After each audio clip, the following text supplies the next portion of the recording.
سب سے پہلی چیز یہ کہ نماز اسلام کے بنیادی ارکان میں سے ہے، اور روزہ، زکوٰۃ، حج، ان تمام اعمال کے مقابلے میں نماز افضل ہے۔ اللہ کے نبی صلی اللہ علیہ وسلم فرماتے ہیں بنی الاسلام علی خمس، اسلام کی بنیاد 5 چیزوں پر رکھی گئی ہے: شہادت اللہ الہ الا اللہ وان محمد رسول اللہ واقام الصلاۃ وایتاء الزکاۃ والحج وصوم رمضان۔ اسلام کی بنیاد 5 چیزوں پر رکھی گئی ہے۔ نمبر 1، اس بات کی گواہی دینا کہ اللہ کے سوا کوئی عبادت کے لائق نہیں اور محمد صلی اللہ علیہ وسلم اللہ کے رسول ہیں، یہ ہوگی پہلی چیز۔ نمبر 2، نماز قائم کرنا۔ 3، زکوٰۃ ادا کرنا۔ 4، حج کرنا۔ 5، رمضان کے روزے رکھنا۔ تو توحید و رسالت کی اقرار کے بعد کس کو ذکر کیا؟ نماز کو۔ یہ بھی اشارہ اس طرف کہ نماز کیا ہے؟ باقی اعمال کے مقابلے میں افضل ہے۔ اس کو امام البخاری مسلم دونوں نے روایت کیا ہے۔ اسی طرح سے یہ اشارہ ہوا، لیکن صراحت کے ساتھ، صراحت کا مطلب کلیئر کٹ، صراحت کے ساتھ میں حدیث میں خود آپ صلی اللہ علیہ وسلم فرماتے ہیں وَاعْلَمُوا أَنَّ خَيْرَ أَعْمَالِكُمُ الصَّلَاةُ، وَاعْلَمُوا، اس بات کو اچھی طرح سے جان لو، أَنَّ خَيْرَ أَعْمَالِكُمُ الصَّلَاةُ، کہ تمہارے تمام اعمال میں، سارے اعمال میں سب سے بہتر عمل اگر کوئی ہے تو وہ نماز ہے۔ تو معلوم ہوا کہ سارے اعمال میں سب سے افضل عمل کون سا ہے؟ اب یہ بتائیے کہ نیک عمل سے اللہ کا بندے کو کیا ملتا ہے؟ قرب، اور آخرت میں کیا ملتا ہے؟ اجر کا بدلہ۔ تو ایک آدمی اگر اللہ سے قریب ہونا چاہتا ہے تو کسی بھی عمل سے قریب ہو سکتا ہے کہ نہیں ہو سکتا ہے؟ نہیں، کیا؟ ہاں، کسی بھی نیک عمل سے، نیکی کی بات کر رہا ہوں میں، نیک عمل سے اللہ کے قریب، روزہ رکھے گا تو اللہ کے قریب ہوگا کہ نہیں ہوگا؟ حج کرے گا تو، اور کسی بھی نیکی سے۔ اگر اعمال میں سب سے افضل عمل سے عمل کرے تو قرب میں فرق پڑے گا کہ نہیں؟ تو ایک آدمی سب سے زیادہ آسان طریقے سے اور زیادہ قرب اللہ کا چاہتا ہے تو سب سے بہتر عمل اللہ کے قرب کے لیے کیا ہے؟ نماز ہے۔ وَاعْلَمُوا أَنَّ خَيْرَ أَعْمَالِكُمُ الصَّلَاةُ، اچھی طرح سے جان لو کہ تمہارے اعمال میں سب سے بہتر عمل اگر کوئی ہے تو وہ نماز ہے۔ کچھ کام نہیں ہے، بیٹھا ہے، 5 منٹ فری ہے اس کے پاس، باوضو ہے، اٹھ کے 2 رکعت پڑھ لے، یہ 7 آسمانوں سے اور زمینوں سے، ساری نعمتوں سے افضل ہے 2 رکعت نماز پڑھ لینا۔ کیونکہ اللہ کے نبی صلی اللہ علیہ وسلم کیا فرماتے ہیں؟ تمہارے اعمال میں سب سے بہتر عمل اگر کوئی ہے تو وہ کیا ہے؟ نماز ہے۔ اس کو امام احمد، ابن ماجہ، حاکم، بیہقی، طبرانی سب نے روایت کیا، اور یہ صحیح روایت ہے، صحیح الجامع الصغیر میں روایت موجود ہے۔ اسی طرح سے انسان کے بقیہ اعمال کا مدار نماز پر ہے۔ نماز سدھری، عمل سدھرے، نماز بگڑی، عمل بگڑے، یعنی باقی اعمال کا اور نماز کا ایک تعلق ہے کہ نماز کی اصلاح سے اعمال کی اصلاح ہوتی ہے۔ اگر کوئی آدمی چاہتا ہے کہ باقی زندگی میں وہ دیندار ہو جائے تو وہ نماز میں دیندار ہو جائے۔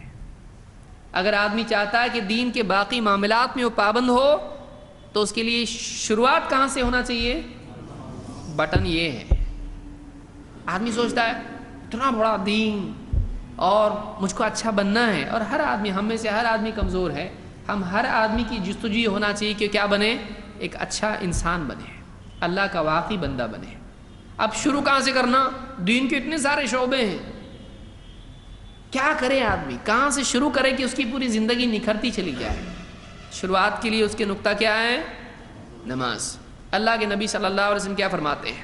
آپ فرماتے ہیں اول ما یحاسب به العبد یوم القیامت الصلاۃ، قیامت کے دن بندے سے سب سے پہلے محاسبہ ہوگا، پوچھ ہوگی تو کس کی ہوگی؟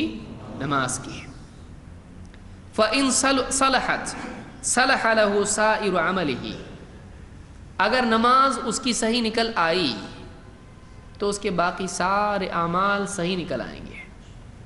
اگر اس کی نماز ٹھیک نکلی تو اس کے باقی سارے اعمال ٹھیک نکل آئیں گے. وَإِن فَسَدَتْ فَسَدَ سَائِرُ عَمَلِهِ، اور اگر نماز میں بگاڑ نکلا تو باقی سارے اعمال میں بھی بگاڑ نکلے گا. تو معلوم یہ ہوا کہ قیامت کے دن آدمی کے اعمال کا مدار کس پر ہوگا؟ نماز پر. تو معلوم یہ ہوا کہ نماز زندگی میں سدھار آتا ہے تو نماز سے آتا ہے. اگر نماز صحیح نکلی تو زندگی صحیح، نماز میں بگاڑ رہا زندگی میں بگاڑ. اس کو امام الطبرانی نے الاوسط میں روایت کیا اور یہ صحیح روایت ہے.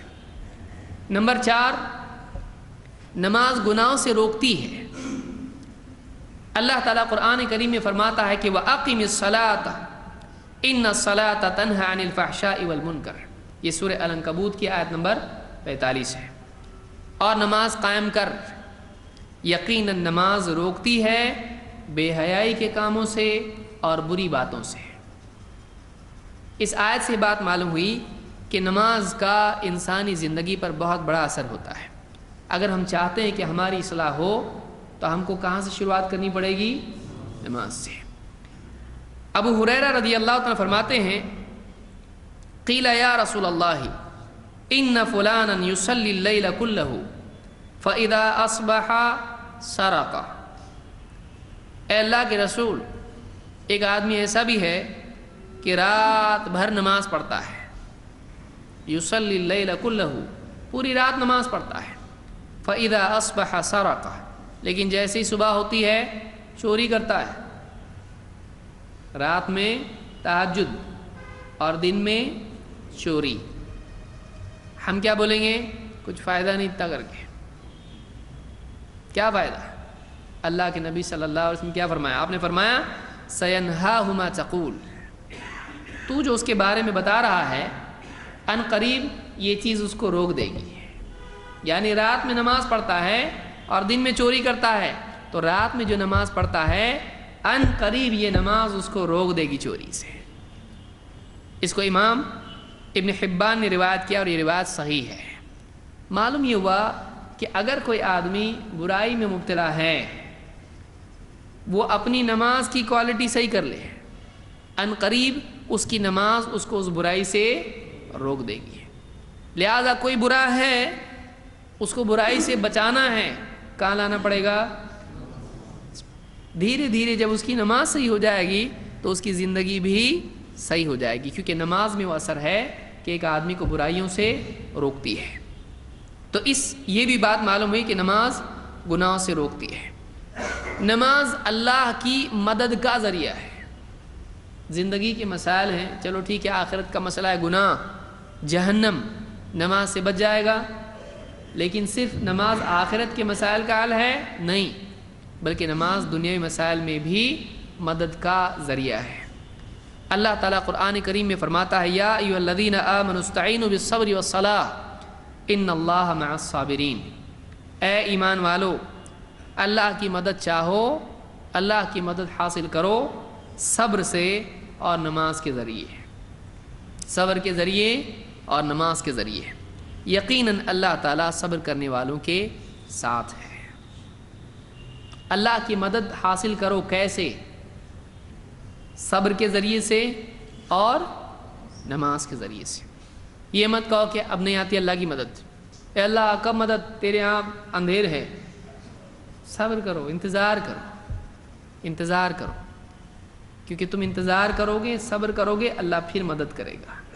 پہلے سے مدد آ کے کھڑی ہو جائے تو پھر امتحان کہاں ہے؟ امتحان صبر کا کب ہوگا؟ جب آدمی انتظار کر رہا ہے اور یقین ہے اس کو نہیں اللہ مدد کرے گا. پھر اللہ جانتا ہے کب مدد کرنا ہے. تو اللہ کی مدد چاہو صبر کے ذریعے سے، کیونکہ صبر مدد کو کھینچنے کے اسباب میں سے ہے.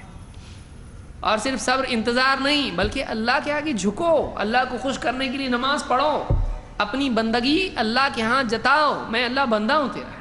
اپنی بندگی کا ثبوت دو، نماز پڑھو. ان دو چیزوں کے ذریعے سے کیا ہوگا؟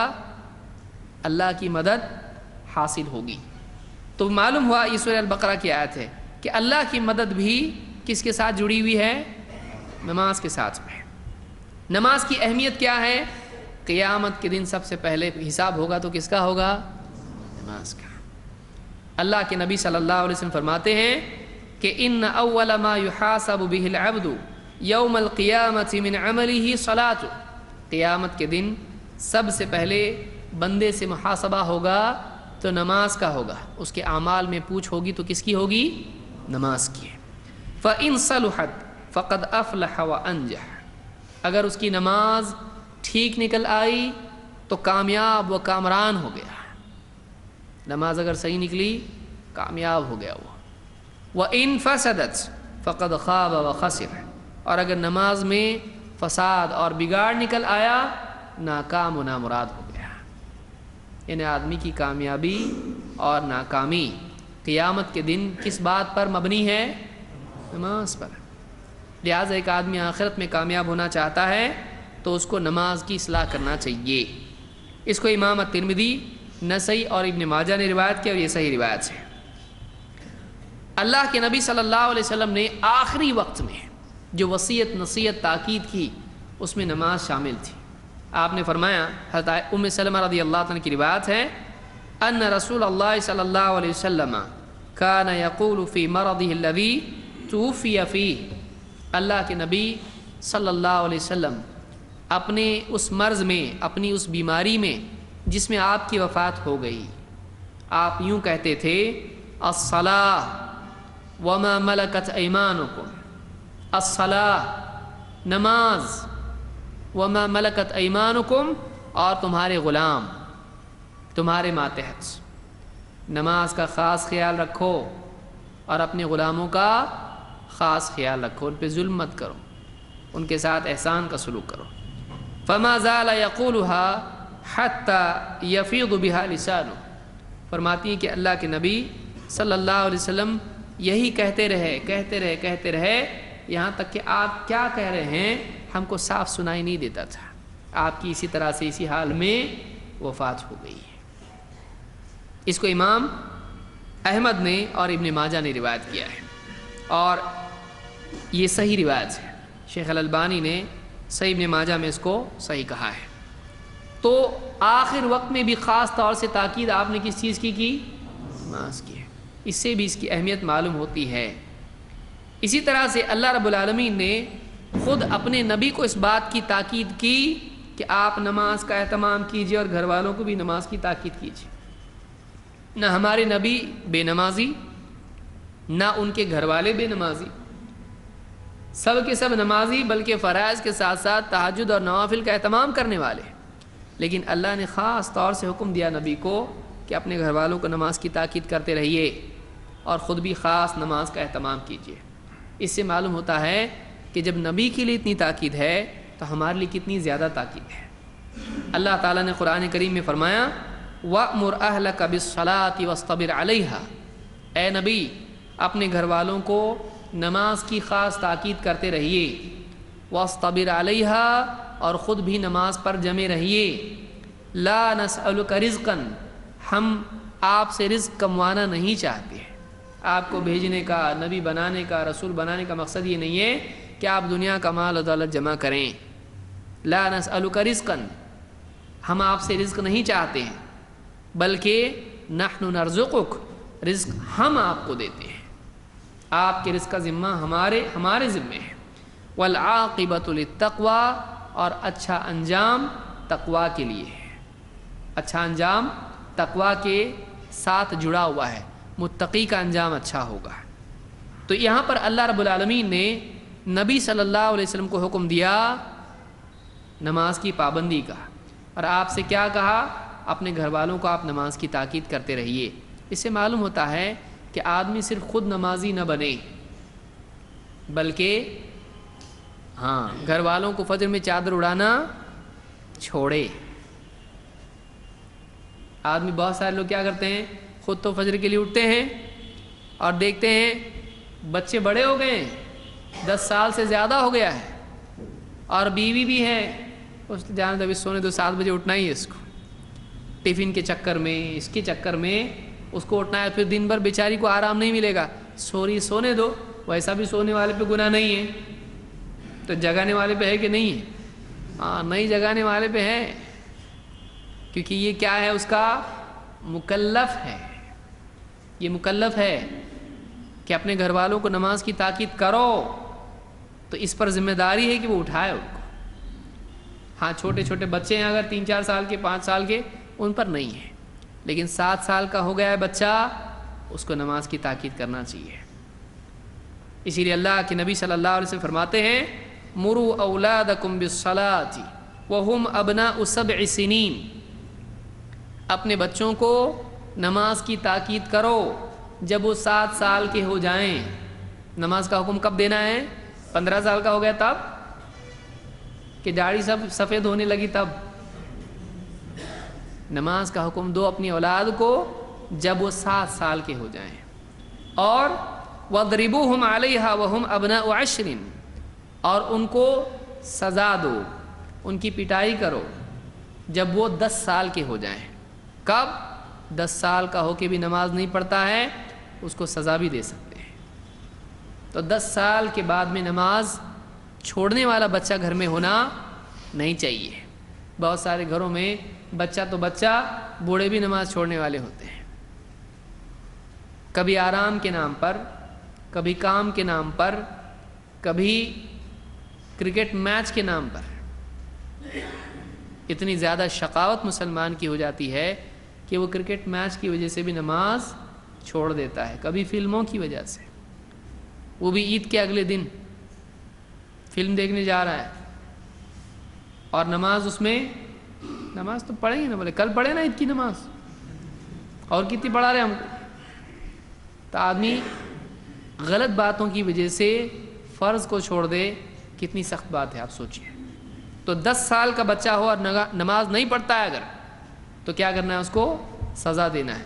ہاں اتنی پٹائی نہیں ہو کہ ہڈی پسلی ایک ہو جائے، بلکہ یعنی اگلی نمازیں پڑھنے کے لائق وہ نہیں رہا، سزا دینا چاہیے اس کو۔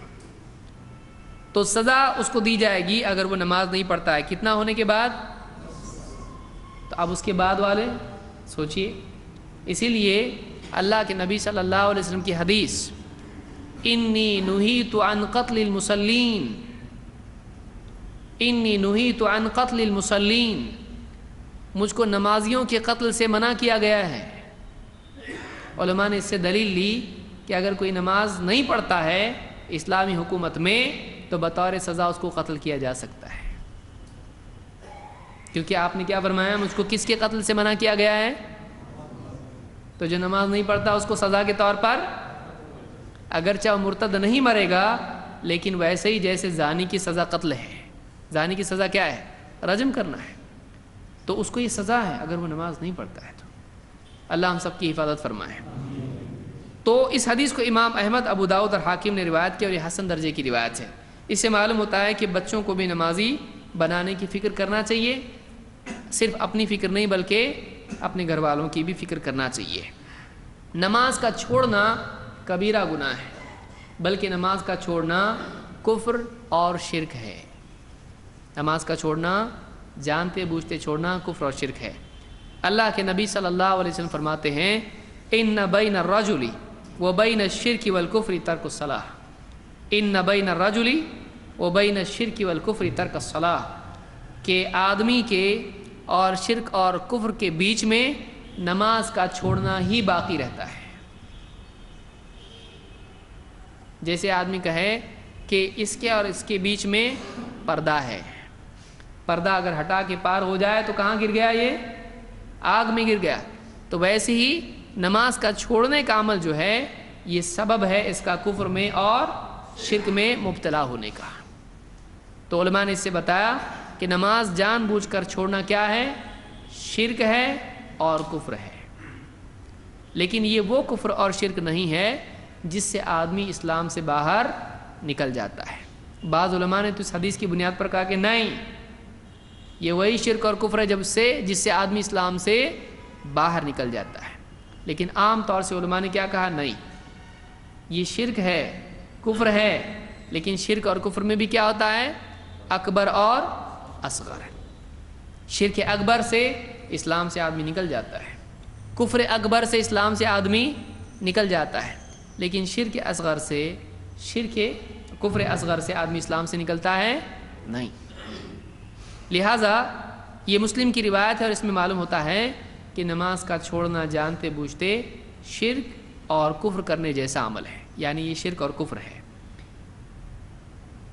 اللہ کے نبی صلی اللہ علیہ وسلم ایک حدیث میں فرماتے ہیں 5 صلوات، 5 نمازیں ہیں، کتبہن اللہ علی العباد، اللہ تعالیٰ نے یہ 5 نمازیں بندوں پر لکھ دی ہیں۔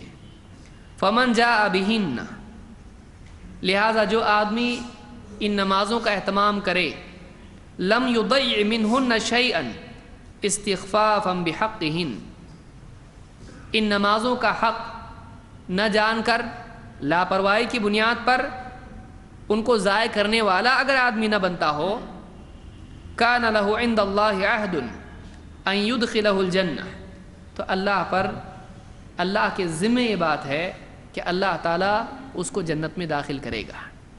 جو آدمی ان نمازوں کی ناقدری نہیں کرتا ہے اور ان نمازوں کو ضائع نہیں کرتا ہے تو اللہ کا وعدہ ہے، اللہ نے عہد کر لیا ہے کہ اس کو ضرور جنت میں اللہ ڈالے گا۔ وَمَن لَّمْ يَأْتِ بِهِنَّ فَلَيْسَ لَهُ عِندَ اللَّهِ عَهْدٌ، اور جو آدمی یہ نمازیں نہ پڑھے تو اللہ پر کوئی ذمہ داری نہیں ہے۔ إِن شَاءَ عَذَّبَهُ وَإِن شَاءَ أَدْخَلَهُ الْجَنَّةَ، اللہ چاہے تو اس کو عذاب دے اور اللہ چاہے تو اس کو جنت میں داخل کرے۔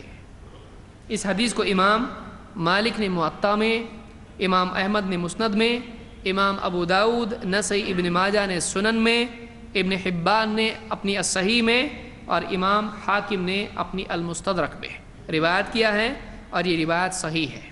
اس حدیث سے بات معلوم ہوتی ہے کہ جو آدمی نمازوں کا اہتمام کرتا ہے، اللہ کا ذمہ ہے، وعدہ ہے، اللہ اس کو جنت میں ڈالے گا۔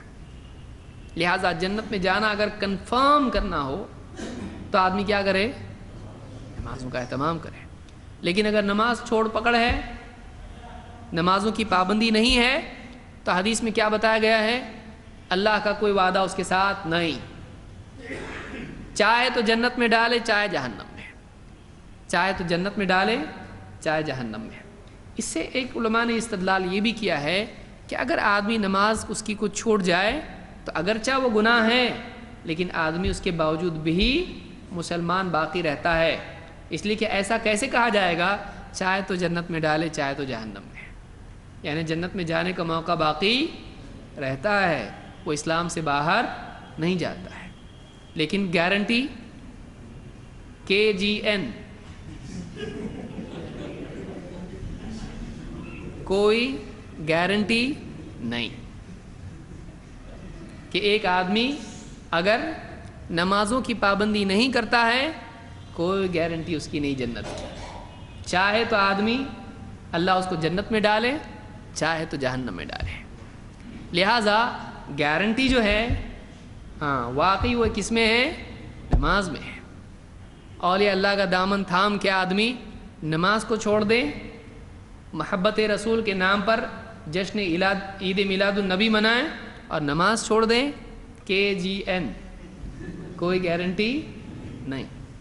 تو نماز اگر آدمی پابندی سے پڑھتا ہے، ہاں گارنٹی ہے۔ تو یہ نماز کی فضیلت اور اہمیت تھی جو آج کے درس میں ہم نے دیکھی۔ اب ہم اختصار سے اعادہ کرتے ہیں ان باتوں کا جو آگے ہمیں لگنے والی ہیں، جو آج ہی اس کو ہم نمٹا دیتے ہیں تاکہ اگلے ہفتے ہم براہ راست نماز کے سلسلے میں مسائل اس کے شروع کر دیں۔ میں نے ضروری سمجھا کہ نماز کے مسائل ایک دم بیان کرنے سے پہلے نماز کی اہمیت بھی سامنے آئے کہ ہم کیوں نماز سیکھ رہے ہیں، کیونکہ کسی کے ذہن میں بات آ سکتی سبھی تو نماز پڑھتے پھر اس کو سیکھنا، اس کے بارے میں دلیلیں، وہ بھی 62 صفحات کی کتاب، اتنی دلیلیں، اتنے باب اس میں، تو کیا ضرورت ہے اس کی؟ سب پڑھ رہے ہیں نا، دیکھا تھے کہ پڑھو نا، کیا اتنا باریک ڈیپ میں کیوں جاتے ہیں؟ تو بہت سارے لوگوں کے ذہن میں یہ بھی بات آ سکتی ہے۔ لہٰذا ضروری میں نے سمجھا کہ نماز کی فضیلت سامنے اگر ہوگی تو نماز کے سیکھنے کی فضیلت بھی سامنے ہوگی۔ اس لیے دنیا میں ہم کیا بتاتے ہیں بچوں کو؟ ارے انجینئر بنے گا، بچہ بولے کیا کروں انجینئر بن کے؟ ارے بہت کمائے گا، اتنا پیمنٹ آئے گا، اتنا بنگلہ بنائے گا، تو اچھا ایسا ہے کیا؟ تو پھر پڑھتا بھی ہوا۔ تو کسی چیز کی فضیلت جب سامنے ہوتی ہے انجام جب سامنے ہوتا ہے تو کوشش کیا ہو جاتی ہے؟ آسان ہو جاتی ہے، اس کے سیکھنے کا شوق بھی پیدا ہو جاتا ہے۔ لہٰذا جب یہ فضیلت نماز کی ہم کو معلوم ہوئی تو اس کے سیکھنے کا شوق بھی بڑھ جائے گا انشاءاللہ۔ اب ہم اس میں کچھ ضرورت پڑے گی ہم کو اس کورس کے دوران، جو ہم نے پچھلے کورس میں چیزیں سیکھی ہیں۔ سب سے پہلے بتائیے کہ کیا ہر حدیث صحیح ہوتی ہے یا نہیں؟ ہر حدیث صحیح ہوتی ہے کہ نہیں ہوتی ہے؟ ہوتی ہے کہ نہیں؟ نہیں۔ کیا ہر حدیث ضعیف ہوتی ہے؟ تو کیا مطلب پھر نہ صحیح ہوتی ہے نہ ضعیف، تو پھر کیا ہوتی؟ صحیح بھی ہوتی ہے اور یعنی ہر حدیث صحیح ہوتی ہے اور ضعیف ہوتی ہے؟ ہاں، جو حدیث صحیح ہے وہ ضعیف ہو سکتی ہے اور جو ضعیف ہے وہ صحیح ہو سکتی ہے؟ نہیں ہو سکتی۔ ہاں، دیکھیے پھر سے پوچھ رہا ہوں، آپ شروع کرتے ہیں کہ کیا ایک حدیث ضعیف ہے وہ صحیح بن سکتی ہے؟ بن سکتی؟ نہیں نا؟ جو بول سکتے ہیں نہیں وہ کیوں؟ کون بتائے گا کیوں نہیں ہو سکتی؟ اگر کسی صحیح حدیث میں وہی روایت مل جائے تو وہ اس سے بھی ہو سکتی ہے۔ کون اس کو وضاحت سے بتائے گا؟ کیا ایک حدیث میں نے پڑھی اس کتاب میں اس سند سے آئی ہے، اب پوری سند چیک کرنے کے بعد کیا ملا؟ یہ حدیث کیا ہے؟ کیونکہ اس کی سند کیا ہے؟ کیا یہ ضعیف حدیث صحیح بن سکتی ہے؟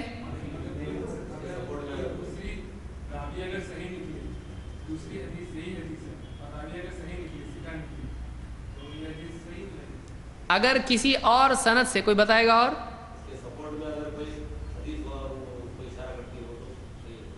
اشارہ کرتی ہو، کیا بات نہیں وہی بتائیں گے۔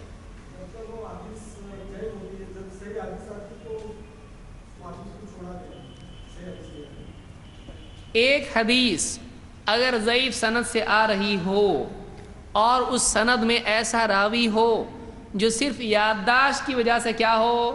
ضعیف ہو، اب اور ایک حدیث ایسی ملے جس کا راوی بھی ہلکا ہو لیکن وہی بات اس میں بیان کی گئی ہو، تو کیا یہ دو روایتیں مل کر حسن بن سکتی ہیں؟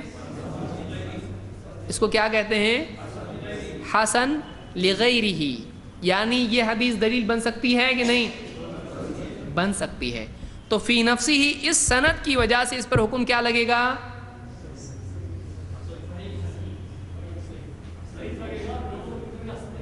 دیکھیے اس لیے علماء کیا کہتے ہیں؟ اسنادہ ضعیف لیکن الحدیث صحیح جاء بطرق۔ کیسا بولتے ہیں؟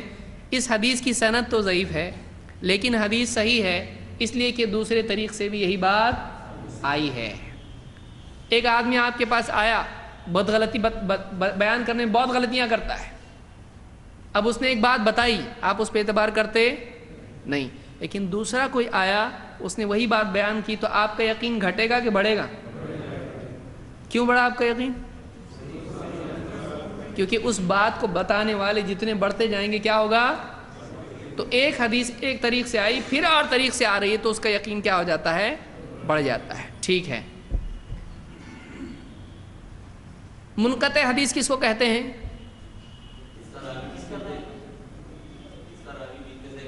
جس کا راوی بیچ میں سے غائب ہو۔ کیا مطلب ہے اس کا؟ سند متصل نہیں ہو، یعنی آسان سے اور تھوڑا مشکل۔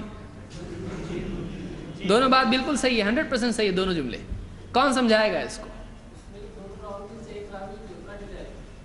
کٹ جانے ٹرین کے نیچے کیسا؟ کیا یعنی کیا مطلب ہے اس کا؟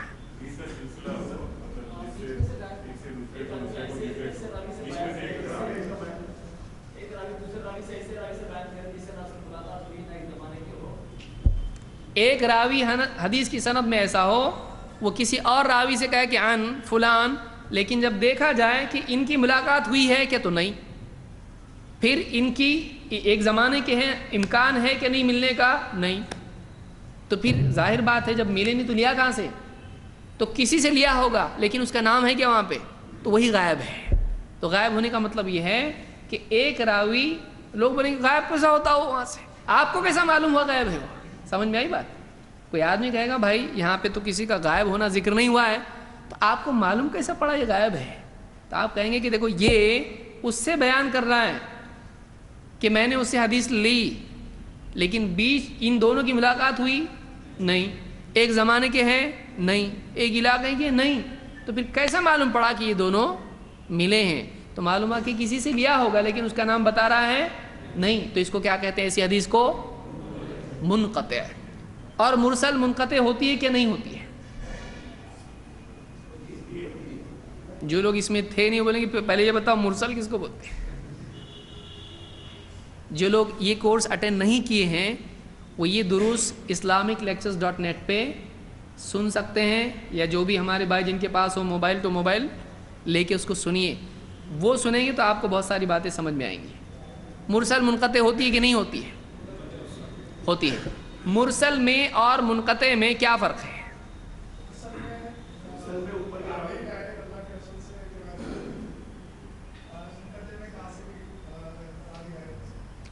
مرسل اس حدیث کو کہتے ہیں کہ جس میں ایک تابعی اللہ کے نبی صلی اللہ علیہ وسلم کا قول یا عمل بیان کرے. تابعی کی ملاقات نبی سے ہوئی ہے؟ نہیں. کس کے تھرو آیا ہوگا؟ ضروری ہے صحابی؟ تابعی بھی ہو سکتا ہے. تو یہاں سند جڑی ہوئی ہے، کہاں تک جڑنا چاہیے؟ اللہ تک. کہاں تک؟ نبی صلی اللہ علیہ وسلم تک. اگر بیچ میں سے ایک بھی راوی نہیں ہے تو وہ حدیث کیا ہو جاتی ہے؟ منقطع. اور منقطع کی اس قسم کو جس میں تابعی ڈائریکٹلی اللہ کے نبی صلی اللہ علیہ وسلم کی بات بیان کرے اس کو کیا کہتے ہیں؟ اس حدیث کو مرسل. اور باقی کہیں سے راوی نہیں ہو تو اس کو کیا کہتے ہیں؟ منقطع. اجماع کس کو کہتے ہیں؟ یہ ایک دم اصول فقہ میں کہاں سے آ گیا بتائیے؟ کمبینیشن. ایک قول یہ ہے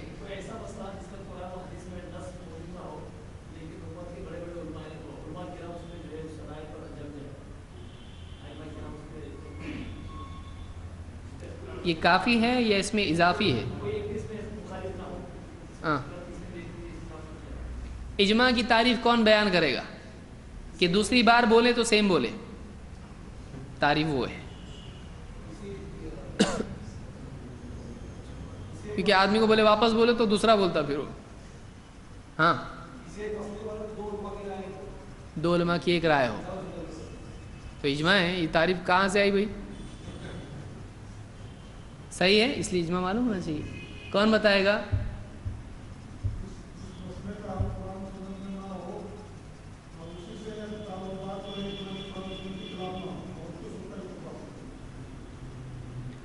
دیکھیے اجماع کی تعریف کیا، یہ مختصر ہوئی. تفصیلی طور پر کیا بولیں گے؟ اللہ کے نبی صلی اللہ علیہ وسلم کی وفات کے بعد دینی معاملات میں سے یا دینی مسائل میں سے کسی مسئلے پر امت مسلمہ کے مجتہدین کا جمع ہو جانا کیا کہلاتا ہے؟ کب ہونا چاہیے وہ؟ کس معاملے میں؟ کس کا جمع ہونا؟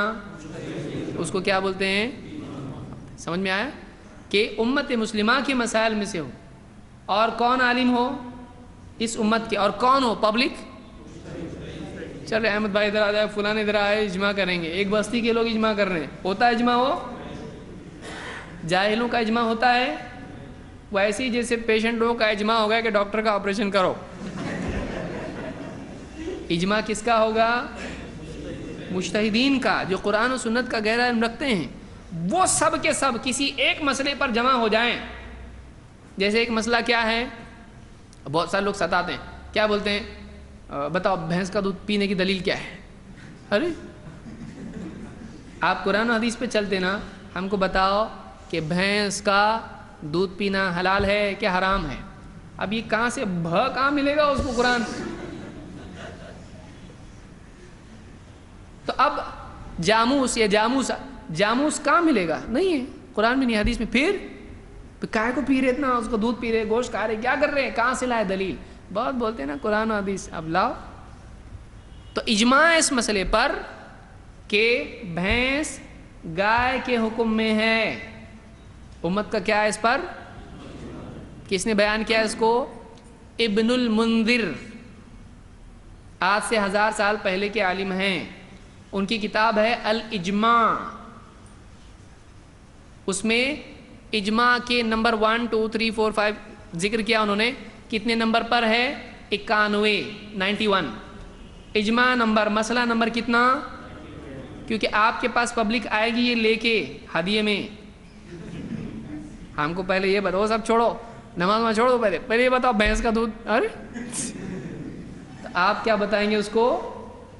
اس مسئلے میں کیا ہے؟ وہ آپ سے پوچھے اجماع کس کو کہتے ہیں، آپ بولے یہ میرا سوال ہے آپ کے لیے، آپ اب اس کا جواب لے کے آؤ۔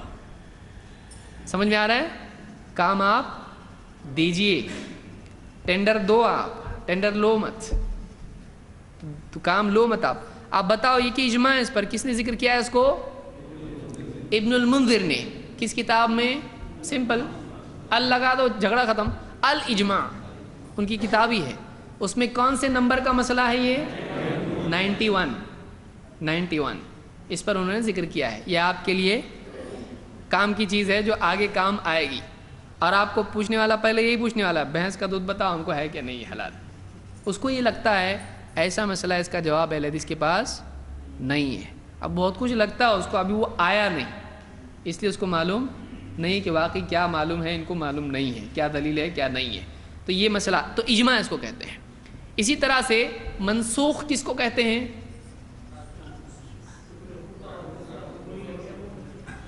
جو منسوخ ہو جائے اس کو منسوخ کہتے ہیں، صحیح ہے؟ جس کا حکم نہ ہو وہ کیا ہے؟ جس کا حکم منسوخ ہو گیا وہ منسوخ ہے۔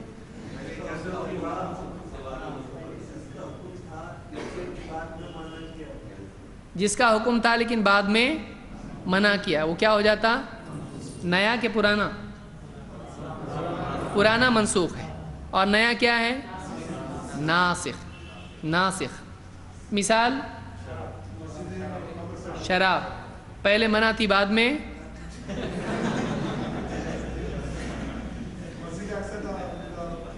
شراب کی مثال کیا ہوا اس میں؟ پہلے گنجائش تھی پینے کی، منع کا حکم آیا تھا نہیں، لہذا صحابہ پیتے تھے، جب منع نہیں تو پیتے تھے، بعد میں کیا ہو گیا؟ اسی طرح سے قبلے کی مثال دی کسی نے، کیا تھا اس بارے میں؟ بیت المقدس نہیں، بیت المقدس کی طرف کیا کرتے تھے مسلمان؟ نماز پڑھتے تھے، پھر کیا ہو گیا؟ قبلہ چینج ہو گیا، اور کہاں ہو گیا؟ کعبہ یا مسجد حرام، تو مسجد حرام بعد میں قبلہ ہو گیا، تو ناسخ منسوخ اس کو کہتے ہیں۔ اسی طرح سے کیا صحابی کا عمل دلیل ہوتا ہے؟ کیسے؟ فی حکم المرفوع کس کو کہتے ہیں؟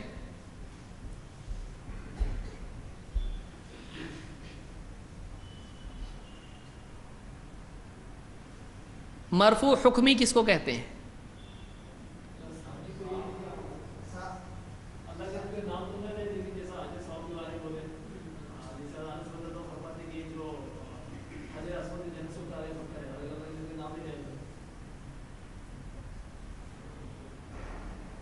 وہ مرفوع بھی آئی ہے روایت سے۔ صحابی کوئی ہے بتائے گا؟ نہیں، بہت بھوک لگی، ہاں؟ صحابی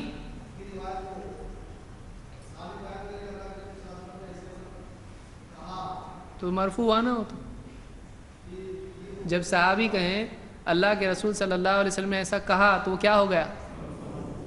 لیکن یہ فی حکم المرفوع ہے، خود مرفوع نہیں ہے لیکن مرفوع کے حکم میں، کیا مطلب؟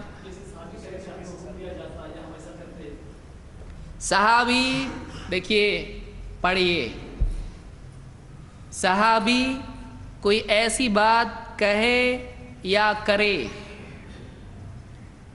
جو نبی کی طرف براہ راست نسبت نہ کی گئی ہو، لیکن وہ معاملہ اجتہادی نہ ہو، توقیفی ہو، اس کو کیا کہتے ہیں؟ وہ بات یا وہ عمل فی حکم المرفوع و روایت.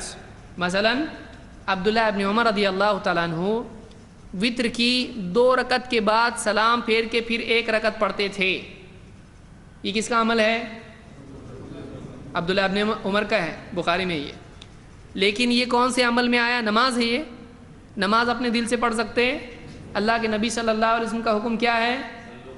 وَصَلُّوا كَمَا رَأَيْتُمُونِي أُصَلِّي، نماز ویسے پڑھو جیسے مجھ کو پڑھتا. تو کیا صحابی سے آپ توقع کر سکتے ہیں کہ اپنے دل سے کچھ بھی کریں گے؟ لیکن وہ بتا رہے کہ نبی کا عمل ہے کہ نہیں. کس نے عمل کیا ہے وہ؟ لیکن عبادتی معاملات میں ہے جو دل سے کر سکتے کچھ بھی نہیں. تو اب یہ عمل کس کا قرار پائے گا؟ اس لیے ہم کہیں گے کہ اس میں غالب گمان ہی ہے کہ ضرور یہ اللہ کے نبی صلی اللہ علیہ وسلم ہی سے لیا ہو، کیونکہ صحابہ دین کے معاملات میں اپنے دل سے کچھ بھی کرتے نہیں تھے. تو ایسی روایت کو صراحتاً مرفوع بھی نہیں کہیں گے کیونکہ وہ نبی سے جوڑ رہے ہیں اس کو، لیکن اس کو کیا کہیں گے؟ یہ ہے تو موقوف، لیکن اس کا پاور کس کا ہے؟ سمجھ میں آیا؟ اس کا کیٹیگری مرفوع ہی کی طرح ہے، لیکن اس کو مرفوع ہم نہیں کہیں گے. کیوں؟ اس لیے کہ کس کا قول اور عمل ہے؟ صحابی کا. یاد رہیں گی یہ باتیں؟ ٹھیک ہے، میں سمجھتا آج کے لیے اتنا ہی کافی ہے. 1 ہفتہ آپ کے پاس ہے، آپ جو بھی دروس یہ ہوئے ہیں ان کو آپ سنیں، جو بھی نوٹس ان کے آپ لے کے اس کو پڑھیں. ایسا نہیں ہونا چاہیے کہ ہم کو اگلے اسٹیشن کا انتظار ہے لیکن پچھلے اسٹیشن بھول جائیں. ویسا نہیں ہونا چاہیے. تو پچھلی باتیں بھولنا نہیں چاہیے، اس لیے کہ علم وہ ہے جو آپ کے ساتھ ہے. چاہے پوری زندگی سب پڑھ لیا آپ نے، پوری دنیا کی کتابیں پڑھ لیا آپ نے، لیکن وہ آپ کے ساتھ نہیں تو آپ کے پاس وہ علم ہے نہیں، تو پھر آپ نے نہیں سیکھا اس کو. تو علم وہ ہے جو ہمارے ساتھ رہے. آپ کنویں میں چھلانگ لگائیں، آپ کے ساتھ جو چیز چھلانگ لگائی وہ آپ کا علم ہے. اس کے علاوہ جو علم ہے وہ آپ کا نہیں ہے، وہ آپ کے گھر پہ ہے. آپ کے ساتھ جو ہے وہ آپ کا علم ہے. اس لیے یاد رکھیے جو بھی چیزیں اس کا مطالعہ کرتے رہیے. اللہ رب العالمین ہم کو دین کا علم سیکھنے کی، اس کے مطابق عمل کرنے کی توفیق عطا فرمائیں.